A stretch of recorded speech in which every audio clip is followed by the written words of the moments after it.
votre bouche. Amen. Dites seulement des paroles utiles qui aident les autres selon leurs besoins Amen. et qui font du bien à ceux qui vous entendent. Parole Wow. du Seigneur. Wow. Si le frère Salé peut encore recommencer. Aucune parole mauvaise ne doit sortir de votre bouche. Aucune. Dites seulement des paroles utiles qui aident les autres selon leurs besoins et qui font du bien à ceux qui vous entendent. Amen. Amen. Dites seulement des paroles qui font du bien. C'est ce que moi je veux dire à quelqu'un. On doit donner des paroles qui font du bien, qui ravivent. Et oui, j'insiste toujours Ça me sur rappelle un peu des parents au village lorsqu'ils veulent inciter les enfants.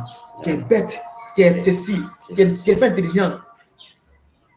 Des paroles toujours négatives envers les enfants. C'est pas bien. Cela empêche les enfants même d'évoluer dans la société, dans la vie. Parce que non, ce sont des paroles mauvaises qui agissent après. Justement. Lorsque vous voulez dire des choses à vos enfants, prononcez toujours des bonnes paroles. Tu es béni, mon fils. Même si l'enfant même avait fait quelque chose qui n'est pas bien, dit non, ce que tu as fait, c'est pas bon, mais sois béni. C'est ça. Donnez toujours des bonnes paroles aux enfants, à notre entourage, à nos proches. Et cela les aidera encore plus davantage à prospérer, à aller de l'avant et de changer de comportement et de vie. C'est ça. Voilà ce que je voulais ajouter. Sincèrement. Les bonnes paroles. Moi, faites face. Je me rappelle de ça parce que, et je profite pour dire encore, pour demander encore pardon au Seigneur parce que moi-même, ça m'est arrivé. J'ai eu à le dire à moi, mon enfant. Ce n'est pas seulement nos parents au village. Moi, maman aussi a eu à me dire qu'aujourd'hui, j'ai béni toujours la vie de ma maman. Parce qu'il y a des paroles qu'elle a eu à me dire qui étaient difficiles, qui étaient dures pour moi, qui m'ont permis de grandir, d'évoluer, de comprendre certaines choses. Oui, mais moi aussi, j'ai eu à dire certaines paroles sans le penser, par ignorance à mon enfant. Donc, c'est pour dire, sur le coup de la colère, lorsqu'on n'est pas rempli du Saint-Esprit, lorsqu'on n'a pas l'Esprit de Dieu en nous, on peut s'emporter pour dire souvent certaines choses. Vous voyez un peu. Mais là, le problème est quoi? Le problème est que ça ne devrait pas devenir une habitude pour toi. Lorsque tu comprends aujourd'hui que le dire est une mauvaise chose, ça veut dire prochainement maintenant, avant de sortir une parole pour donner à ton enfant, tu dois contrôler, tu dois tourner, tu dois remuer ta bouche et tu dois te poser la question. Est-ce que ce que je donne ou ce que je sors dans ma bouche là, honore Dieu? Est-ce que ce que j'ai dit là, bénit le nom de Dieu? Est-ce que ce que j'ai dit là, c'est pour bénir mon fils ou c'est pour le maudire? C'est ça qui est important, je vous le dis. Donc, prenons le temps de contrôler les paroles qui sortent de nos bouches. Parce que notre Seigneur n'a jamais donné une parole pour nous maudire. Il n'a jamais donné des paroles pour nous. Qu'est-ce que je vais dire? Pour nous, il a toujours cherché à nous donner des paroles, pour nous donner. Et quand il nous donne des promesses, ce sont des promesses qui nous donnent de l'espoir, qui nous donnent de comprendre qu'il y a un Dieu qui nous aime, il y a un Père qui nous aime, il y a un Père qui veut que nous approchions à lui. Mais imaginons si notre Père, à tout moment, il était en train de nous insulter, il était en train de nous crier dessus, il nous criait dessus, il nous rejetait, il nous traitait de tous les noms, il nous traitait de toutes les façons. Là, on devait faire comment? On devait se détourner forcément de ce Père. On devait regarder ce Père comment? On devait le regarder vraiment avec un mauvais œil. Heureusement que notre Dieu, notre Père est très bon, notre Père est très grand, notre Père est merveilleux. Il prend le temps de toujours nous écouter. Il prend le temps de toujours observer, réfléchir. C'est pour ça que malgré tout, il nous a dit, il est le Dieu qui punit jusqu'à la quatrième génération. Jusqu'à la quatrième génération, il est le Dieu qui punit. Il est aussi le même Dieu qui bénit jusqu'à la millième génération. Notre Dieu est merveilleux. Il punit jusqu'à la quatrième génération. C'est pour dire, lorsque tu fais quelque chose, répands-toi. Il nous donne la chance, il nous donne le temps. Il nous donne le temps de reconnaître que ce qu'on a dit n'avait pas sa place. Il sait, il reconnaît que nous sommes humains, il reconnaît que nous sommes faits de chair. Mais la parole qui sort de ta bouche doit être une parole pour construire, comme je dis encore, et non pour déconstruire. Oui, mon frère Laroche, on va continuer encore avec un autre verset très important. Vraiment, Aujourd'hui, c'est un débat vraiment qui est très efficace. Vous avez constaté aujourd'hui, je suis assisté de mon frère Laroche Assalin, qui était un grand, très, très, très, très grand chanteur. Vraiment, c'était un monsieur que, lorsqu'il chante, vous avez l'impression que les anges sont en train de descendre. Véritablement, on aura un jour le temps que, avant toute chose, il prendra un peu le temps peut-être de chanter. Mais dorénavant, si Dieu le veut, par la grâce de Dieu, lui et moi, nous ferons les directs chaque jour que Dieu nous donnera cette inspiration ou cette force. Parce que c'est la seule chose que nous pouvons donner à Dieu. C'est la seule chose que nous avons à donner à Dieu. Oui, mon frère Salé, si On lit Proverbe 12, 18. Proverbe 12, 18. Et après, on va passer aux paroles négatives qui agissent. D'accord. Parole 12, 18. Proverbe 12, 18. 18. D'accord.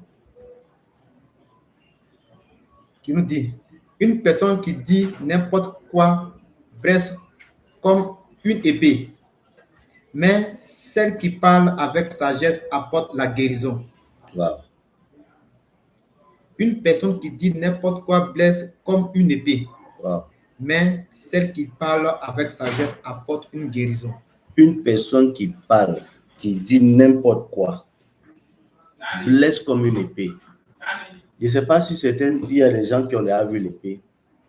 Vraiment, quand on dit ça blesse comme une épée, ça veut dire l'ouverture de cette blessure-là est grosse comme ça.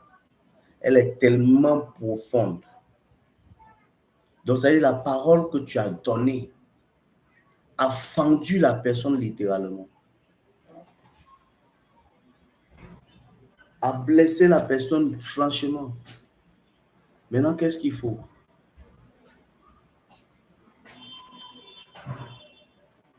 Devenir. Oui, devenir.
Voilà.